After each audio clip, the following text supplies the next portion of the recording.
The first thing Adrienne Blackwell saw was the grease. Not the man pushing the cart. Not the little girl walking beside him with a small brass key tag pressed between both hands. Not the care he used when the cart wheel caught on the polished floor of her preview hall. Just the grease. The dirty vintage transmission sat on a metal rolling cart like something dragged out of a ditch. Its aluminum casing dulled by years of oil, dust, and neglect. Rust clung to the side cover bolts. Old grime covered the serial boss. To Adrienne, it looked like an insult on wheels. A lump of junk rolling into a room built for million-dollar machines. Ethan Rowe kept his hands steady on the cart handle. He was 38. A single father, and the owner of Rowe Gear and Repair, a small transmission shop wedged between a closed tire store and a pawn shop on the edge of town. He wore a faded work shirt with the sleeves rolled up, dark jeans, and boots that had known more concrete floors than carpets. Beside him, his 8-year-old daughter Lucy walked quietly, looking up at the bright auction lights as if she had entered a world where everything was too expensive to touch. The brass key tag in her hands had belonged to her mother, Hannah. On one side, nearly worn smooth. 2 words were still visible: look twice. Blackwell Prestige Auctions did not look like a place where anyone looked twice at dirty things. It looked like a place where every truth had been polished before guests arrived. White spotlights poured over rare cars. Velvet ropes framed each display. Bidders in tailored jackets moved with catalogs under their arms.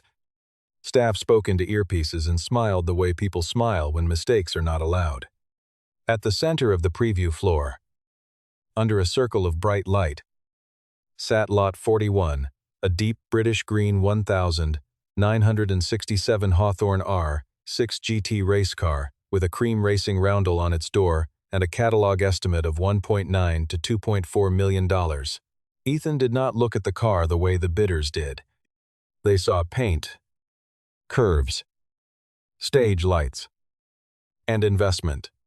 He saw the rear drivetrain angle, the inspection mirror under the chassis, the placard claiming matching number drivetrain, race-proven history, complete period-correct components.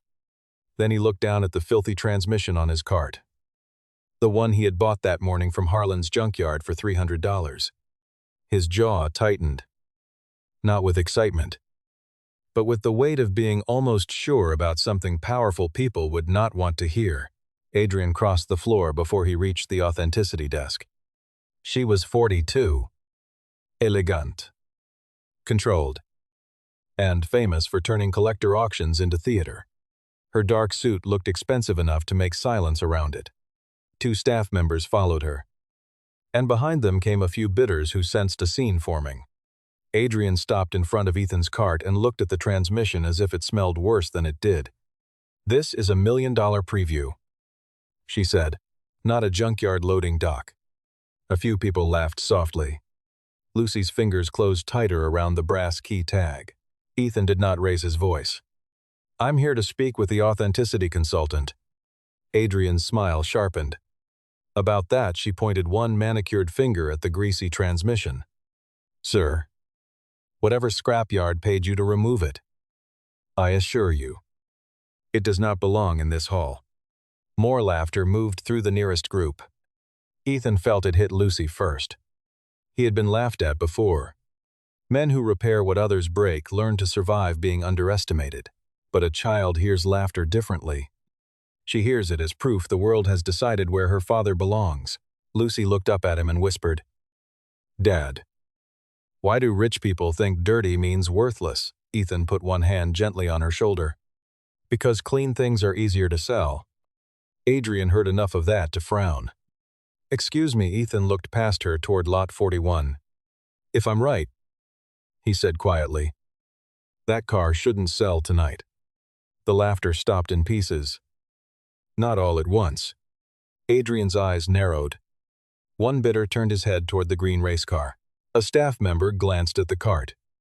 Ethan looked down at the transmission again, at the patch of grime hiding the partial stamp he had uncovered only an hour earlier. "And if I'm wrong," he added, I'll roll it out myself. If you have ever watched someone get judged by dirty hands, worn shoemation, or what they could afford to bring into the room, stay with this story. Tell me where you are listening from. Because that greasy $300 transmission was about to do something no bidder, no spotlight, and no glossy catalog could do. It was about to tell the truth. That morning had begun at Harlan's Junkyard. Under a low gray sky and the sharp smell of wet metal, Ethan had gone there looking for a used tail housing he could resell after cleaning. Because the rent notice for Rowe gear and repair had been folded in his back pocket for 2 days. 2 months behind. One more warning from the landlord. Lucy's school forms were due Friday, and the old shop compressor had started coughing like it knew money was short. Ethan did not tell Lucy every detail. But children who lose one parent learn to read the room. They know when bills change the sound of breakfast. Harlan's Junkyard sprawled behind a chain-link fence, full of sunken cars, stacked doors, cracked windshields, and forgotten machines slowly giving themselves back to rust. Lucy walked beside Ethan in her old sneakers, stepping carefully around puddles. She had asked to come because there was no school that day and because she liked the way her father could name parts other people only called junk. Hannah had once run the front counter at the shop, keeping keys, invoices, and people's tempers in order. After she died in 2023, the little brass key tag from her desk became Lucy's worry stone. When Lucy was nervous, she rubbed the words, "Look twice," with her thumb. Ethan found the transmission under a torn tarp near the back row, half buried between a cracked racing seat and a pile of bent exhaust tubing. At first glance, it looked like scrap. The casing was greasy. The side cover bolts were rusted, and the tail shaft housing had a chipped edge. Harlan wanted $200 for it, then changed his mind to $3 when Ethan looked interested. "Old race junk," Harlan said. "Came out of a storage unit cleanout. You can probably part it." Ethan crouched and looked closer. The casing ribs were not standard street pattern. The safety wire holes near the side cover were hand-drilled but period correct. And on the left side, under a thick layer of grime, was a raised cereal boss in a place most people would never check. Lucy crouched beside him. "Is it good?" she asked. Ethan took a rag from his pocket and wiped a small area gently. "Maybe. Good like shop rent good." The question hurt because it was innocent and not innocent at the same time. Ethan smiled without letting her see the worry behind it. "Good like worth looking at twice." He paid Harlan $300 from the emergency cash envelope under the truck seat, then loaded the transmission onto a borrowed rolling cart with a bad wheel. Harlan laughed and said, "Hope that boat anchor makes you famous." Ethan did not answer. He was already thinking about a catalog photo he had seen online the night before. Back at Rowe Gear and Repair, Ethan rolled the transmission under the shop lights and cleaned only what he needed to see. He did not blast it. He did not scrape it hard. Old racing parts were like old documents. You could erase the truth if you tried to make them pretty. He used solvent on a cloth, a soft brass brush, and patience. Slowly, a partial stamp appeared under the grime. HR, Zex. Then, 14. Then, after another careful pass, T. Uhdeksan. Ethan stopped breathing for a second. He walked to the office computer and pulled up the Blackwell Prestige Auctions catalog again. Lot 41. 1,967 Hawthorne R6 GT. Chassis R6-14. Claimed matching number drivetrain. Estimated at $1.9 to $2.4 million. He opened the enlarged underside photo from the listing and leaned close. The installed transmission visible under the car had the wrong side cover shape. Most bidders would never notice. The catalog photographer had not noticed. The seller might have known, or might not. But Ethan knew old drivetrains. He had spent years rebuilding gearboxes for amateur race teams that paid late but told good stories. He knew how period units were modified, How scrutineers punched marks near inspection bolts. How teams stamped drivetrain codes before a season so parts could be tracked through crashes and rebuilds. The junkyard transmission on his bench did not prove everything. Not yet. But it was enough to ask a question before the hammer fell. Lucy stood in the office doorway while he printed the catalog page. "Are we selling it?" she asked. Ethan looked at the transmission. "Maybe not yet." "Then why take it to the auction?" Ethan folded the page carefully. "Because if that car is being sold with the wrong story, somebody needs to know before a buyer pays for the wrong truth." Lucy rubbed the brass key tag. "Will they listen to you?" Ethan did not lie to her. "Probably not at first. Because you're not rich," he looked at her. Then at the old transmission, "Because I'm bringing them something dirty." Now, standing under the bright lights of Blackwell Prestige Auctions. Ethan felt that prediction becoming real. Adrienne turned slightly toward her staff. "Remove the cart from the preview floor." One of the staff members stepped forward. Ethan kept one hand on the cart handle. "I'm asking for Malcolm Pierce." That name made Adrienne pause. But only for a beat. "Mr. Pierce is not here to appraise scrap from walk-ins."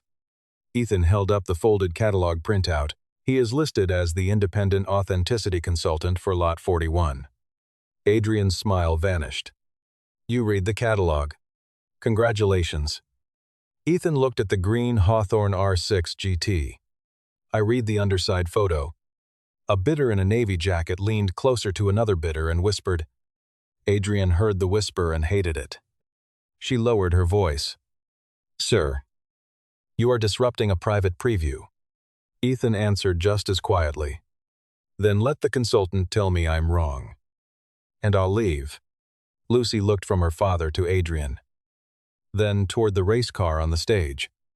She did not understand serial numbers. But she understood fairness. She understood that her father was asking for one look, and the room was trying to deny him because he had not arrived in the right clothes. Adrienne's staff member reached for the cart. Ethan moved his hand. Not aggressively, but firmly enough that the wheel did not turn. "Don't move it until the serial boss is documented." Adrienne gave a short laugh. "Serial boss, this is absurd." Ethan took a clean rag from his pocket and placed it on top of the transmission without wiping anything yet. "There's a partial hand stamp under the grease. R6. 14. T09. I believe it may correspond to the original drivetrain record for the car you're selling as Lot 41. That sentence did not make the crowd understand. But it made them quiet. Rich people may not respect dirty parts. But they respect risk when it enters the room wearing numbers. Adrienne leaned toward him. "Be very careful." Ethan met her eyes. "I am being careful. That is why I brought it here before the auction." She looked ready to signal security when a man's voice came from behind the nearest display. "What stamp did you say?" The crowd parted slightly. Malcolm Pierce walked toward them with a folder under one arm and reading glasses hanging from a cord at his neck. He was 64. A retired race scrutineer, and the kind of man who had spent a lifetime disappointing sellers by noticing what they hoped everyone else would miss. He looked first at Ethan, then at Lucy, then at the transmission on the cart. His expression did not change until he saw the side cover. Ethan stepped back half a pace. "Mr. Pierce." Malcolm nodded. "Show me without cleaning more than you already have." The instruction told Ethan he had reached the right person. He folded the rag and gently wiped one narrow strip across the serial boss. Grease lifted slowly, revealing the uneven hand-stamped marks. R6. A slash. Cherse. Another slash. Te, Udexun. Malcolm leaned closer. His eyes moved from the serial boss to the safety wire tabs, then to the old punch mark near the side cover bolt. He did not touch the transmission yet. He took his glasses from the cord, put them on, and looked again. Adrienne crossed her arms. "Malcolm, surely this can be handled off the floor." Malcolm did not answer. Ethan watched the old expert's face tighten. Not with panic, but with recognition. Malcolm looked over his shoulder at Lot 41, sitting perfect and silent under the lights. Then he looked back at the dirty transmission. "Who told you to bring this here?" he asked Ethan. The first real silence fell around the cart. Even Adrienne stopped moving. Ethan said, "Nobody. I found it at Harlan's Junkyard this morning." Malcolm's eyes stayed on the stamp. "How much did you pay? $300. A low murmur moved through the bidders. Adrienne tried to step back into control. This is theater. A coincidence in old stamping does not challenge a vetted auction lot. Malcolm finally looked at her. It does if the stamp format matches the drivetrain card. Adrienne's face changed by a fraction. "Do you have that card here?" Malcolm closed his folder slowly. In the archive file for Lot 41, Ethan saw Tara Mills approaching from the compliance desk. Drawn by the gathering crowd, Tara was 36. Professional. And already worried. "What is happening?" she asked. Adrienne spoke first. "A walk-in is disrupting the preview with an unverified part," Malcolm said. "A credible drivetrain conflict has been presented before sale." Tara looked at him sharply. That phrase meant something inside Blackwell Prestige Auctions. Ethan saw it land. Malcolm pointed to the cart. "Nobody removes this transmission. Nobody wipes it further. Nobody moves Lot 41 toward the stage until I compare the card." Adrienne's voice dropped. "Malcolm." He turned toward the green race car, then back toward the dirty gearbox that everyone had mocked minutes earlier. "Stop moving that cart," he said. Lucy reached for Ethan's hand. He took it without looking away from Malcolm. The brass key tag pressed between their palms. Warm from Lucy's grip. Adrienne stood very still now, surrounded by bidders who were no longer laughing. The polished hull, the velvet ropes, the $1 million car, the CEO in the dark suit. All of it had been pulled into the orbit of one greasy part on a rolling cart. Ethan had not fixed anything. He had not proven everything. Not yet, but he had done enough to stop the room from pretending the dirt made the truth less clean. Malcolm looked toward Tara and said the words that would carry them into the next day's firestorm. "Get the archived drivetrain card. Lot 41 cannot proceed until we know why this $300 transmission has its number." For a few seconds after Malcolm Pierce asked for the archived drivetrain card, nobody in the preview hall seemed willing to move. The dirty transmission sat on the rolling cart between Ethan Rowe and Adrienne Blackwell like a witness that had been dragged in from the rain. Grease still clung to the casting. Old grime still hid parts of the serial boss. It did not look powerful. It did not look expensive. It looked exactly like the kind of thing rich people stepped around without seeing. But now Malcolm was standing over it. Tara Mills was watching from compliance. And Lot 41. The deep green 1967 Hawthorne R6 GT. Suddenly seemed less like a prize and more like a question under bright lights. Adrienne recovered enough to lower her voice. "We can review this in a side office," she said. "There is no need to create panic on the preview floor." Ethan looked at the side hallway she pointed toward. Then at the bidders gathered near the ropes. Then at Lucy, whose small fingers were wrapped around the brass key tag so tightly her knuckles had gone pale. He understood what Adrienne wanted. Once the cart disappeared behind a door, the story could be softened, delayed, reframed, or buried under language no ordinary buyer could challenge. Ethan kept one hand on the cart handle. "It stays here," he said. "With witnesses." Adrienne's eyes sharpened. "You do not set procedures in my auction house." Tara Mills stepped closer, her tablet held against her chest. "Actually, if Malcolm believes there is a credible authenticity issue connected to Lot 41, procedure requires documentation before movement." Adrienne turned on her. "Tara, I know our procedure." Tara held her ground, though her voice was careful. "Then you know the authenticity clause applies before sale if new material evidence appears. The cart should not be removed without chain of custody notes." Malcolm nodded once. "Correct." That word shifted the room again. Adrienne was no longer arguing with a poor mechanic. She was arguing with her own process. A staff member returned from the archive office carrying a gray file box and a sealed folder. Adrienne reached for it. But Malcolm held out his hand first. "I will compare the card." Adrienne froze just long enough for several bidders to notice. Then she stepped back with a smile that no longer reached her eyes. Of course. Malcolm placed the folder on a clean inspection table Tara had ordered brought to the floor. He did not rush. He signed the access sheet, opened the file, and removed a yellowed reproduction of an old drivetrain card. Ethan stayed where he was. He did not lean over Malcolm's shoulder. He did not perform certainty. He had brought the question. Now the evidence had to answer. Tara began recording the verification on an auction compliance camera. She stated the time, the lot number, the consultant present, and the condition of the transmission as received. Adrienne's jaw tightened at every word. Ethan watched Malcolm's finger move across the archived card.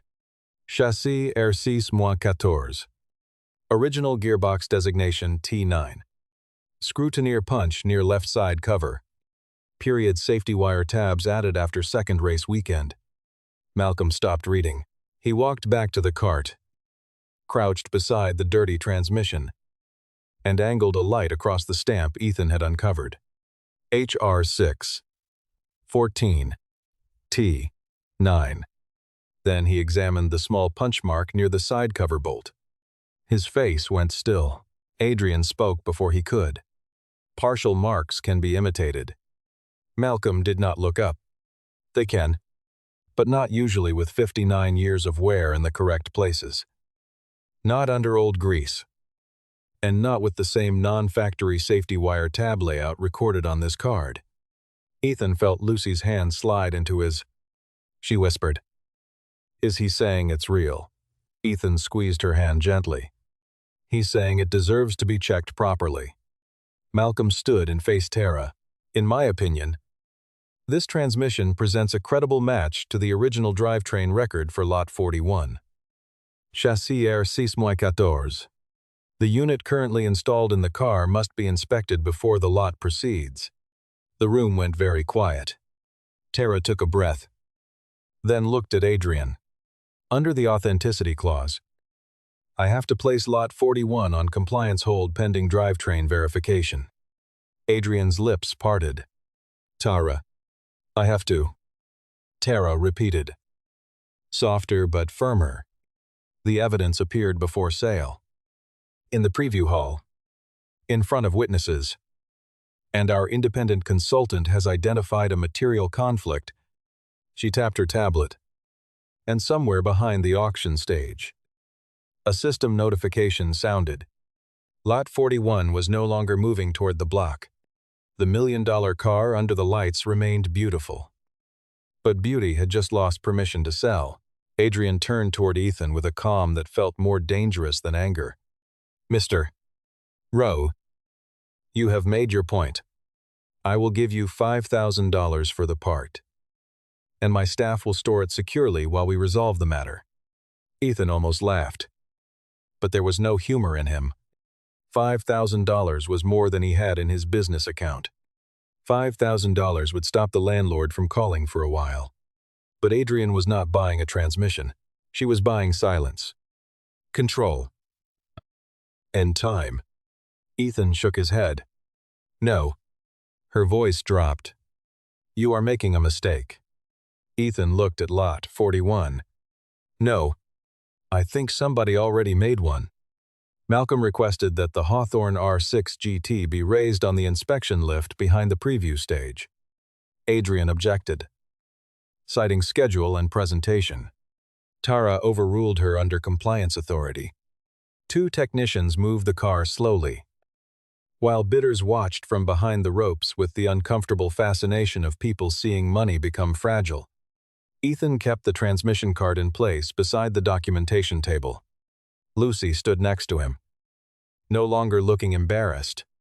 She looked serious, as if she had been given a job by the truth itself. When the installed transmission on Lot 41 became visible under the inspection lights, Malcolm did not need long. Replacement unit, he said. He pointed to the side cover shape. Then to a cleaner stamp in a different position. This is T11. Later service unit. Period correct. Possibly legitimate as a replacement. But not the matching number gearbox claimed in the catalog. Tara documented the statement.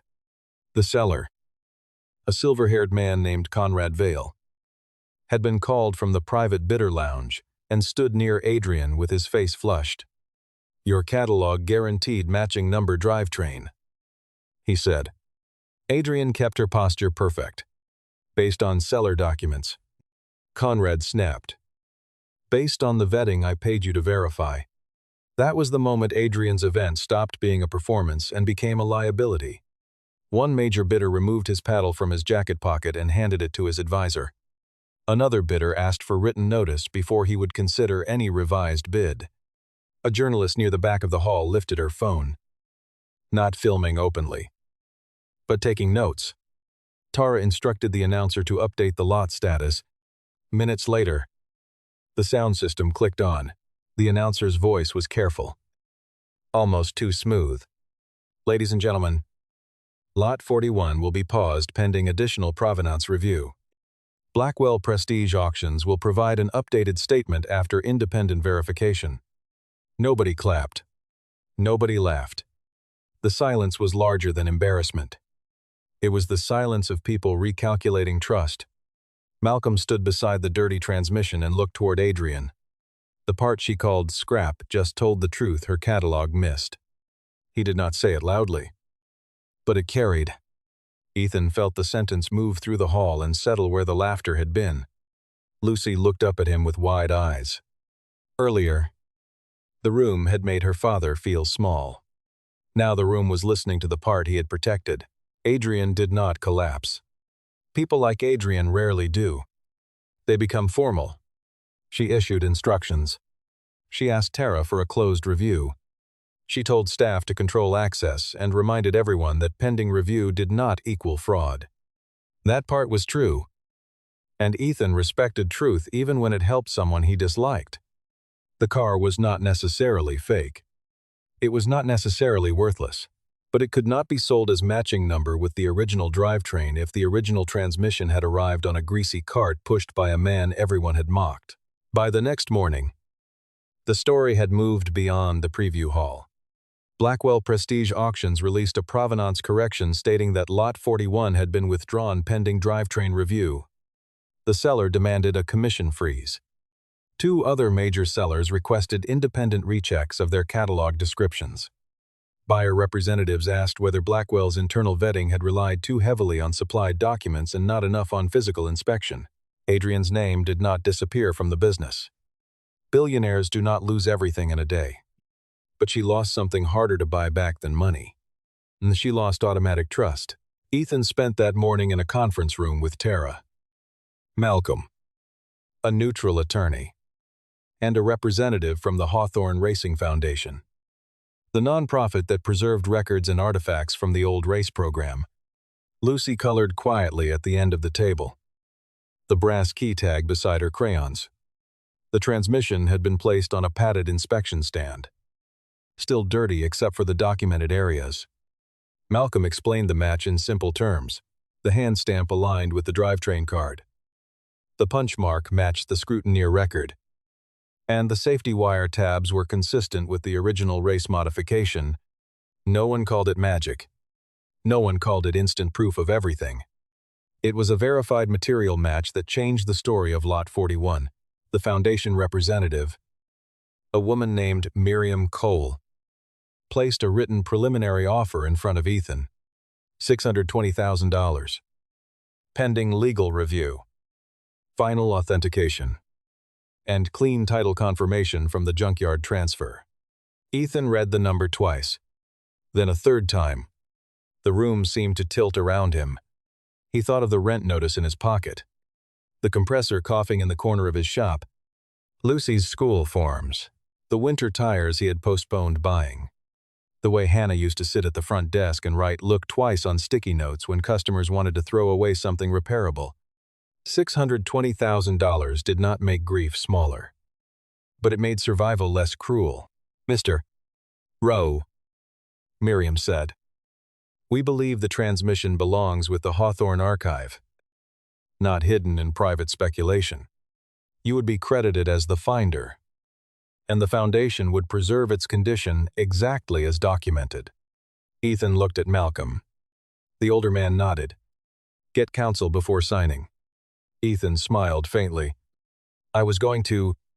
Adrienne, who had joined by video for part of the review, remained composed as the offer was discussed, but she said very little. There was nothing useful she could add.